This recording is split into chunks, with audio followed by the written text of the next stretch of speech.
Good evening students, आप सभी का स्वागत है आपके अपने यूट्यूब चैनल गुरुकुल गंगानगर में। हम राजस्थान हिस्ट्री का टॉपिक कर रहे हैं। राजस्थान का एकीकरण बहुत ही महत्वपूर्ण टॉपिक है। इस टॉपिक से आरपीएससी एग्ज़ाम और आरएसएसएमबी जितने भी पेपर करवाती है उसके अंदर 1 से 2 प्रश्न अवश्य देखने को मिलते हैं। हम इससे पहले इसकी 3 क्लासों के अंदर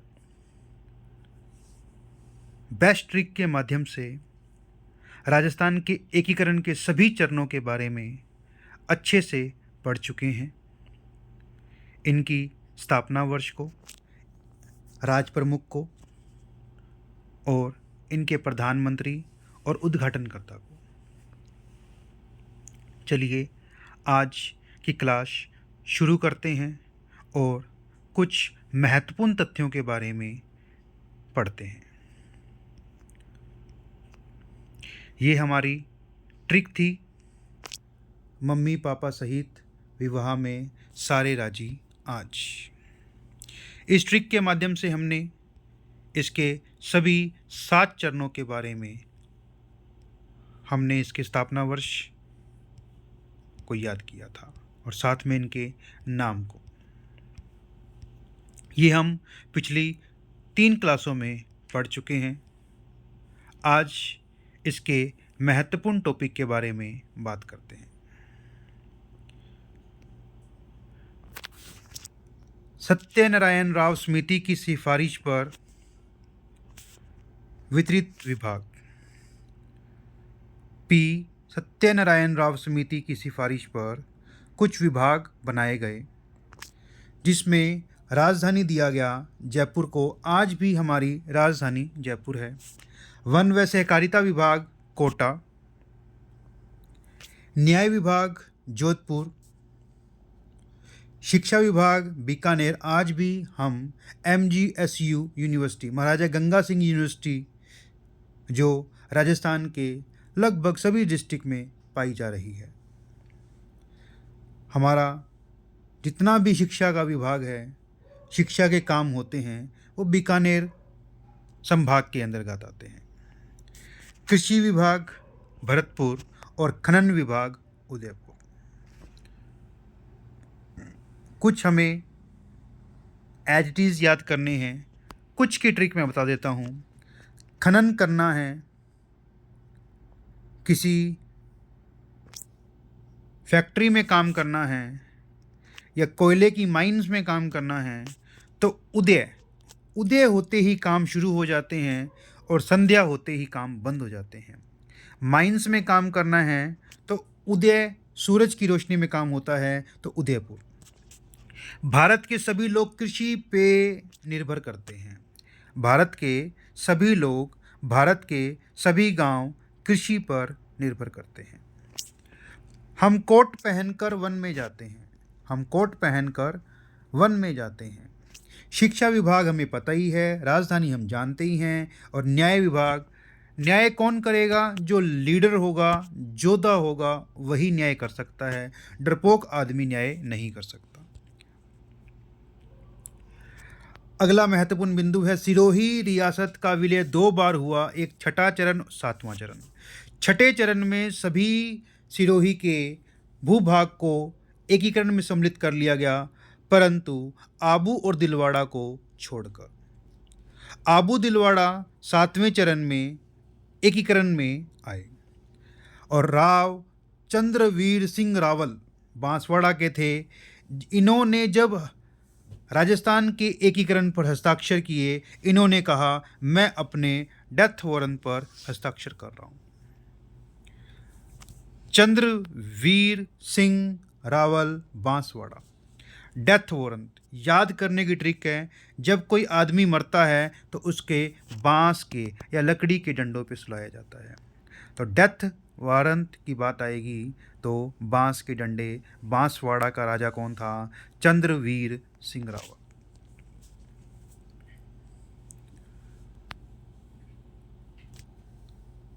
राजस्थान की रियासतों के एकीकरण की बात आई कहाँ से?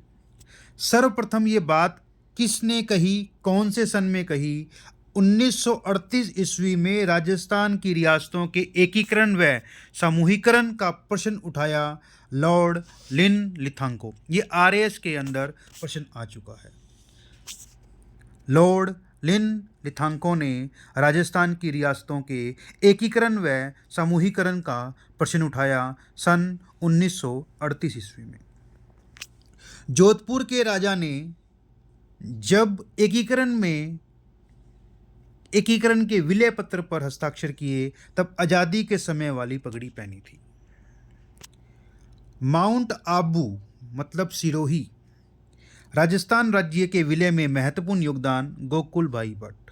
मैंने आपको पहले कहा था सीरा बनता है, हम प्रजामंडल आंदोलन में पढ़ चुके हैं। सीरा मतलब सिरोही, सिरोही प्रजामंडल की हमने जब स्थापना ईयर याद किया था 1934 मुंबई था और 1938 राजस्थान में था।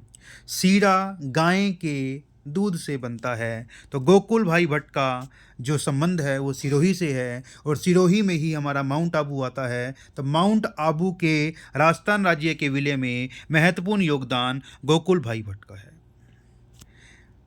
और उस समय कुछ रियासतों के बारे में कहा गया था कि जिन रियासतों की संख्या 10 लाख या आय वार्षिक 1 करोड़ रुपए हो तो उनके पास चॉइस थी, या तो वे भारत में आ जाएं या पाकिस्तान में विलय हो जाएं या वो स्वतंत्र रह सकते थे। आप मुझे कमेंट सेक्शन में बताइए ऐसी कितनी रियासत थी जिनकी जनसंख्या 10 लाख या आय 1 करोड़ वार्षिक से अधिक थी। अगर उनमें इन दोनों ऑप्शन में अगर एक भी था तो उनके पास एक चॉइस थी, वो भारत में भी आ सकते हैं, पाकिस्तान में भी जा सकते हैं और स्वतंत्र भी रह सकते हैं। कमेंट सेक्शन में जल्दी बताएं। अगर आपको ये वीडियो पसंद आ रहा है तो लाइक और सब्सक्राइब जरूर कीजिए। एकीकरण के समय ऐसी 4 रियासतें थी जिनकी जनसंख्या 10 लाख से ज़्यादा थी या 10 लाख थी। जयपुर, जोधपुर, बीकानेर, उदयपुर, ये हमारे 4 बड़े संभाग हैं। जयपुर संभाग, जोधपुर संभाग, बीकानेर संभाग और उदयपुर संभाग।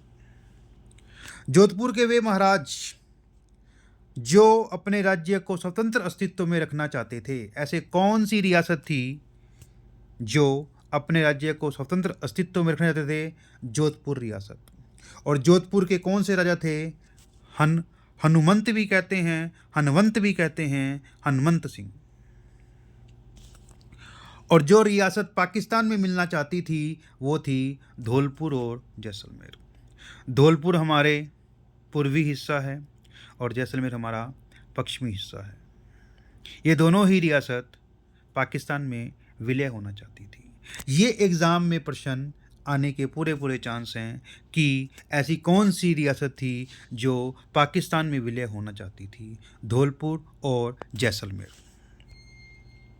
एकीकरण के समय धौलपुर रियासत ने जनता की राय जानने के लिए एक कमेटी का गठन किया गया और उस कमेटी के सदस्य क्या थे? शंकर देव राय, आर के सिद्धावा और प्रभुदयाल।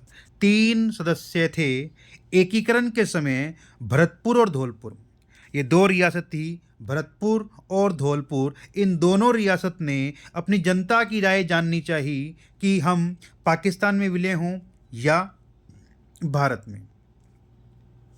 तो इसमें एक कमेटी का गठन किया गया। उस कमेटी में 3 सदस्य थे, शंकर देव राय, आर के सिद्धावा और प्रभुदयाल।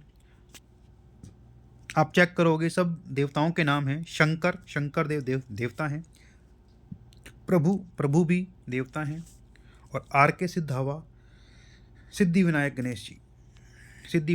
गणेश जी महाराज। आर के सिद्धावा। कुछ रियासतों के राजाओं की बात कर लेते हैं जो एकीकरण के समय थे। हमें कुछ महत्वपूर्ण राजा हैं जिनका नाम बार बार एग्ज़ाम में पूछा जा रहा है। पहला है बीकानेर, बीकानेर का है शार्दुल सिंह। जोधपुर अभी बताया था मैंने आपको, हनुमंत सिंह। धौलपुर का उदयभान सिंह। टोंक अजीज सदुल्ला, ये मुस्लिम रियासत है तो मुसलमान मिलेगा हमें। अजीज सदुल्ला बड़ा अजीब सा था, बड़ा अजीब सा था, राजा होकर साधु के भेष में रहता था। टोंक में जो राजा था वो बड़ा अजीब सा था, राजा होकर साधु के भेष में रहता था। डूंगरपुर, डांगरों को लक्ष्मण रेखा के अंदर रखो, डांगर को परकोटे में नहीं रखा, डांगर को लक्ष्मण के अंदर नहीं रखा, लक्ष्मण रेखा के अंदर नहीं रखा तो वो भाग सकते हैं। शाहपुरा, शाही, अमीर लोगों के दर्शन बहुत मुश्किल से होते हैं। अमीर लोगों के दर्शन, शाही लोगों के दर्शन बहुत मुश्किल से होते हैं। शाहपुरा का सुदर्शन सिंह। झल्ले जो होते हैं वो मांग कर जरूर खाते हैं, बट दिल के बड़े साफ होते हैं, हरीश चंद्र की औलाद होते हैं, सच बोलते हैं। बीकानेर शार्दुल सिंह, जोधपुर का हनुमंत सिंह, धौलपुर का उदयभान सिंह। टोंक टोंक का जो राजा है वो बड़ा अजीब सा है, राजा होकर साधु के भेष में रहता है, अजीज सादुल्ला। डूंगरपुर, डांगरों को लक्ष्मणगढ़ या लक्ष्मण सिंह यानी लक्ष्मण रेखा के अंदर रखो हमारे डांगरों को, एनिमल्स को। शाहपुरा सुदर्शन सिंह, शाही आदमियों के दर्शन ही बहुत बढ़िया होते हैं। और झालावाड़ का हरीश चंद्र। एकीकरण में विशेष योगदान, ये जो एकीकरण हुआ था इसके अंदर विशेष योगदान किन किन का था? एकीकरण की बात करें, विशेष योगदान की बात करें तो सबसे पहले भोपाल सिंह उदयपुर का, भीम सिंह कोटा का, और हमारे बीकानेर के भी शार्दुल सिंह ने। इन्होंने बढ़ चढ़कर एकीकरण में भाग लिया और ज़्यादा से ज़्यादा राजाओं से बात की और विलय पत्र पर हस्ताक्षर करवाए। एकीकरण में विशेष योगदान भोपाल सिंह उदयपुर, भीम सिंह कोटा और शार्दुल सिंह बीकानेर। 30 मार्च 1949 को चैत्र मास की प्रतिपदा, ये एक काम नहीं एक कम है, एक कम मतलब प्रतिपदा। 30 मार्च 1949 को चैत्र मास की शुक्ल पक्ष की प्रतिपदा मतलब एक कम, विक्रमी संवत 2006। विक्रमी संवत कैसे निकालते हैं? 1949 जितना सन होता है उसमें हम 57 ऐड कर देते हैं तो 2006, ये इसका विक्रमी संवत आ जाता है। 2006 को राजस्थान की राजधानी जयपुर की स्थापना की गई। इसी दिन से प्रत्येक 30 मार्च को राजस्थान दिवस मनाया जाने लगा। ये एग्ज़ाम में प्रश्न आ चुका है, कौन से मास की प्रतिपदा को राजस्थान दिवस मनाया जाता है? 30 मार्च, तारीख भी याद करनी है आपको। 30 मार्च 1949 चैत्र मास, हमारा हिंदी महीना चैत से शुरू होता है, तो चैत्र मास के शुक्ल पक्ष की प्रतिपदा को एकम को विक्रमी संवत 2006 था, राजस्थान की राजधानी जयपुर की स्थापना की गई और इसी दिन से राजस्थान दिवस मनाया जाने लगा। राजस्थान के एकमात्र महाराज प्रमुख, ये हम पहले पढ़ चुके हैं, एकमात्र महाराज प्रमुख हमारे भोपाल सिंह या भोपाल सिंह कोटा के हैं। तोप नहीं चलाने का अधिकार, तोपें नहीं चलाते थे, एक शाही आदमी और एक किशन जी। कृष्ण जी, अगर आपने कृष्ण भगवान के बारे में पढ़ा है तो कृष्ण जी को छलिया कहा जाता था। वो अपने छल से, वो अपने रूप से, वो अपने स्वभाव से दुश्मनों को अपने मारते थे। तोप नहीं चलाते थे। एक तो शाही आदमी, जो अमीर आदमी होगा वो कभी खुद नहीं करता है, तो शाहपुरा और किशनगढ़। उत्तरदायी शासन की प्रारंभ किसने किया? शाहपुरा ने। ये आप प्रजामंडल में भी कर चुके हो। उत्तरदायी शासन का प्रारंभ शाहपुरा ने किया। 1950 में प्रधानमंत्री पद बंद हो गया। 1950 में जब आपका छठा एकीकरण का चरण था, 1950 26 जनवरी 1950 को प्रधानमंत्री का पद बंद होकर मुख्यमंत्री का पद चालू हुआ था। ये आपको याद करना है। पहले प्रधानमंत्री और राज प्रमुख चलते थे, जो हमने भी एकीकरण में याद किए थे। प्रधानमंत्री का पद बंद हुआ और मुख्यमंत्री का पद चालू हुआ 26 जनवरी 1950। चरण था आपका 6। तो राजस्थान का प्रथम मुख्यमंत्री जो उस टाइम राज प्रधानमंत्री था, कौन था? हीरालाल शास्त्री। इसी को ही मुख्यमंत्री प्रथम बना दिया गया, हीरालाल शास्त्री। और निर्वाचित मुख्यमंत्री पद 1952 से चालू।